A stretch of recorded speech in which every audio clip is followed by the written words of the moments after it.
Hello, my name is Pastor Schroer from Redeemer Lutheran Church.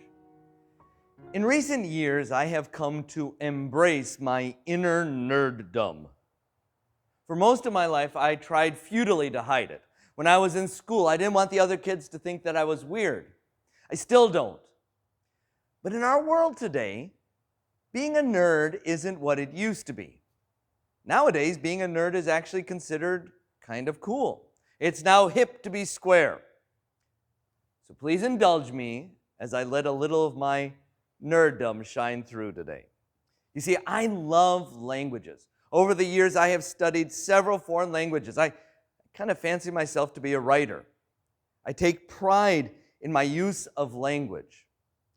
And for me, one area of language which I find particularly interesting is prepositions. I know. As I said before, I am embracing my inner nerddom today.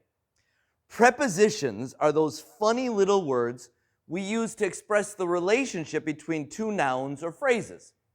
Sometimes they are spatial, in, on, at. Sometimes they are temporal, before, after, or during. Sometimes they are used to express manner, purpose, or possession. By, with, for, of. Prepositions in almost every language help us to understand the relationship between two or more people, things, or ideas. And for me, the most beautiful prepositional phrase ever spoken was said by Jesus on the night before he died. As he celebrated his Last Supper with his disciples, Jesus gave them bread and wine, saying, "This is my body given for you. This cup is the new covenant in my blood, which is poured out for you." For you. That tiny little prepositional phrase packs a powerful punch. It shows you the relation between Jesus' death and you. It explains to you what Holy Communion has to do with you. It demonstrates the relationship between you and your Savior. Why did Jesus come to this earth? Why did he die such a cruel death? Why did he institute the sacrament of Holy Communion? It was all for you.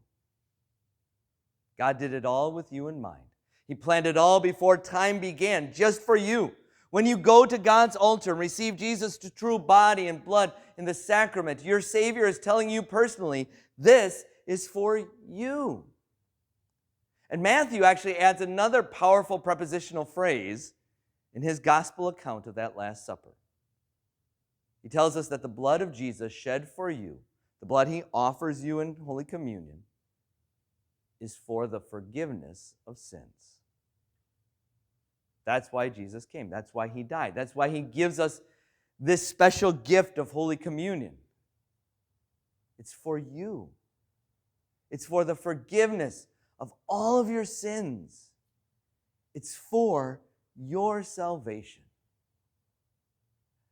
Aren't prepositions the coolest thing ever?